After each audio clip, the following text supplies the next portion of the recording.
Hello YouTube, it's your boy Pop the Bounty Collector here with another video for you guys. So guys, I just watched episode 1 and 2 of the Ahsoka, and what I'm going to be doing is after each episode I'm going to go ahead and give you guys kind of like a recap slash review and my thoughts on this episode. So episode 1 hands down started amazing. For me, I give it a 9 out of 10. I mean, to start off with a ship that said identified two Jedis supposedly in that ship going into a New Republic ship, and basically it was Balon and Shin going in there, battling, showing their orangey red lightsabers, and the purpose of them going into the New Republic ship was to get Morgan Elsbeth.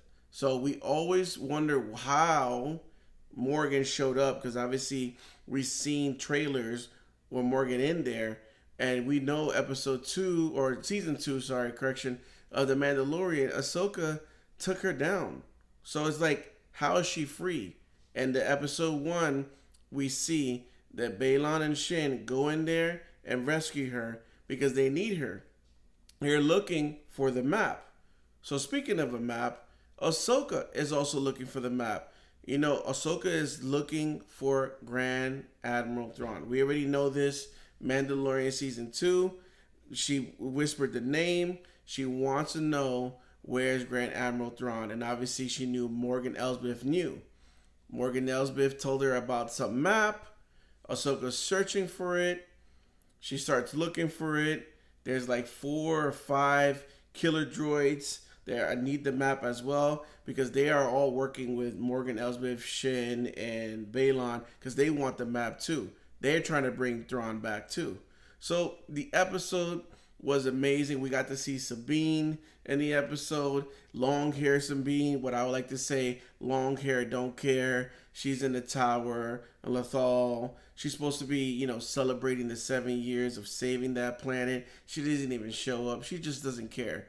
She replays the video that we seen in trailers with Ezra, and she just doesn't want to do anything. But obviously, it was suggested we got to see Hera come in, and after Ahsoka finally got the map, she showed Hera, and Hera's like, "You know who can unlock this map, right?" And she's like, "I don't know if she wants to help." And then Hera was like, "Go to her. She will help you." They were talking about Sabine. So now we got to see the reunion again. Pretty much kind of like if you looked at season 4 of Rebels and season 5, this is pretty much season 5. Like, it just basically transitioned to that. Ahsoka shows up in Lothal, shows the map to Sabine. But obviously, remember, you have Balin, sorry, and Shin looking for that as well. So the whole fight scene, we open up immediately with, you know, Ahsoka fighting like 4 or 5 killer droids. We open up with Balon and Shin going in to a New Republic galactic ship, and New Republic ship, and they just slanging them orange lightsabers. So it's nothing but action, right? And then Shin sees Sabine. So Sabine pulls out that lightsaber, Ezra's lightsaber, but remember, she's not really fully trained. So, you know, Shin is doing her thing, and Shin, even though she's a Padawan, and you see the braid, right? Shin is nasty. So this episode, hands down, was amazing. The way they ended the episode was kind of like, really? But hey, it happened. But overall, I gave a 9 out of 10 for episode 1. Obviously, we do get to see the Thal cat. That was amazing too. I think I want one. I know we were on the after party, and Tony said he's gonna try to get kind of like a stuffy of the cat. I need one as well. They need to make that pop. To be honest with you, if they can make a 10-inch, I'll buy it. All right. So enough about episode 1. We're gonna go ahead and go to episode 2. Now, you know, it pretty much ended with Shin getting the map. Shin has the map now, and Balon is like, hey, Morgan, we need to open this. Like, help us out. and we find out that Morgan Elsbeth is a Night Sister. So Tony called it out. I don't remember exactly what stream he was on, but he did call it out. So shout out to Tony for pointing that out. But she is a Night Sister. So she uses her powers to kind of open up that map, right? And she shows the path. And the path is basically to where they could get Grand Admiral Thrawn, the return of Thrawn. So that was pretty cool to open up the episode with that, kind of get more information on that map, which we kind of knew. And then, obviously, spoiler, obviously, because I'm doing the review, Sabine got stabbed at the end of episode 1. So Sabine's in the hospital, feeling like it's all her fault. She didn't listen to Ahsoka when Ahsoka showed her the map and told her, like, the ball map, like, yo, stay here, don't leave this ship. And obviously Sabine just doing what she wants to do, long hair, don't care. She took the map and she lost it to Shin. Now she's in a hospital. Now they're trying to figure out, okay, what information can we get? Because how can we trace these people? Because they took the map. That was the only thing they had to, get Grand Admiral Thrawn. So, Hu Yang. I didn't talk about Hu Yang in episode 1, but Hu Yang in episode 2 is hilarious. The hospital scene with Hu Yang, just the information, because obviously they're trying to figure out who these people are. They have lightsabers. There's video footage. The Hera shows Ahsoka of the attack on the New Republic ship. So obviously Ahsoka knows they're kind of like Sith, but they're not. Some Jedis. So they know that those two people exist, but they're also trying to figure out who they are. Obviously they attacked Sabine. They got the map. So they were able to get one of those attack droids that attacked Sabine in the tower of Lothal, and they were able to watch the not necessarily, was it the, I can't remember how they were. I think it was the place actually. Yes, let me run it back. Okay. Now that I got my head straight, before Ahsoka went back to where the attack happened. Sabine is still in the hospital, and they were able to get the head of one of the killer droids because the killer droids was still there. The attack droid, there was one still there, and Ahsoka had a feeling that was going to happen. So they were able to sever the head, and then the head of the droids were able to get information on exactly where they were made. So where they were made was actually where Morgan Elsbeth's all her kind of like parts, or not parts, but what she owned was seized, right? All her property. But those were the droids were made from those parts. So they're trying to say, hey, hold on. This is supposed to be like in a junkyard, secure. Everything is like seized. Like, how are these droids being made from her part? Like from the droid. To come to find out that that's basically the whole setup.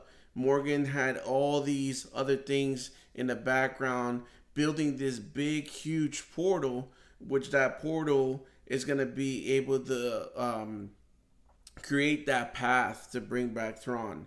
I know it's a lot of information. I'm basically spoiling the whole, but just to give you guys more information about episode 2, that's it is. But the fight scene between Ahsoka and I think it was, I don't know, I call it Merrick, but Marok, I think that's what Tony say. Merrick, Marok.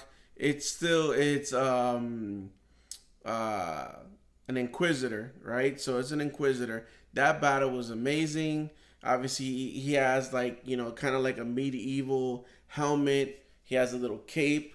Right when he's about to fight Ahsoka, he just takes the cape off and lands.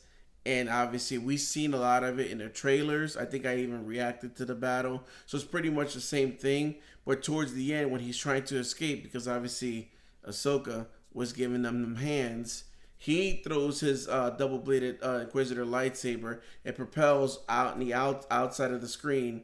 He's running, and there you see Shin is right there to save him from Ahsoka.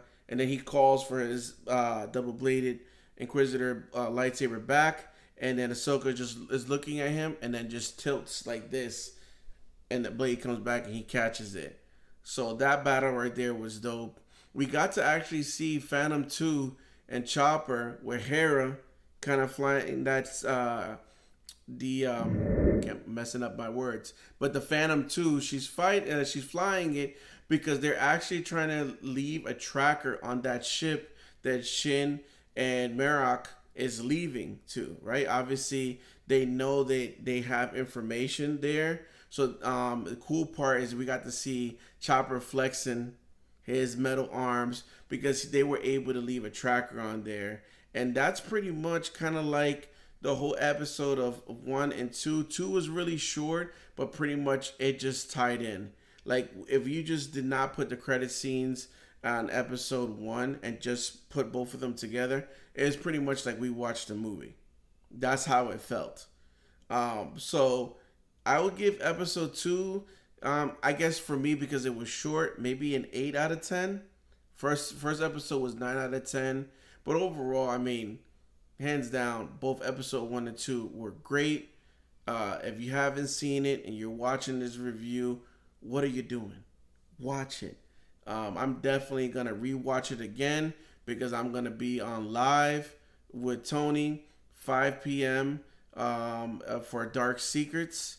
So Darkside Secrets, Darkside Secrets, because Diamond Figs is actually going to be flying out. So your boy is the special guest for tomorrow. Hopefully this goes up because obviously, like I said, it's 12:19. But man, amazing. I mean, everything. The only thing I would say is I wish I had a little bit more Chopper in there. Chopper was like a little bit in the show, but again, always hilarious. And Hu Yang, amazing, hilarious in the show. And also, I forgot to even talk about it when they figured out the footage. Hu Yang has, obviously he knows about history and Jedi. If you know Hu Yang from the Clone Wars, he's able to tell like the hilts of the lightsaber and who were the owners. So they were just going through. He was going through it, and he recognized it that Balon lightsaber hilt. Man, I can't even talk, man. Like I said, it's 12:20, but Balon's hilt he was able to recognize. So that was pretty cool seeing there too as well. But overall, again, like I said, amazing first 2 episodes. Thank you, Dave, for saving the day. I am looking forward to next Tuesday at 9 p.m. for episode 3. And again, you're going to see more reviews / spoilers come out after each episode. So thank you guys. Hit that like button and subscribe. Peace.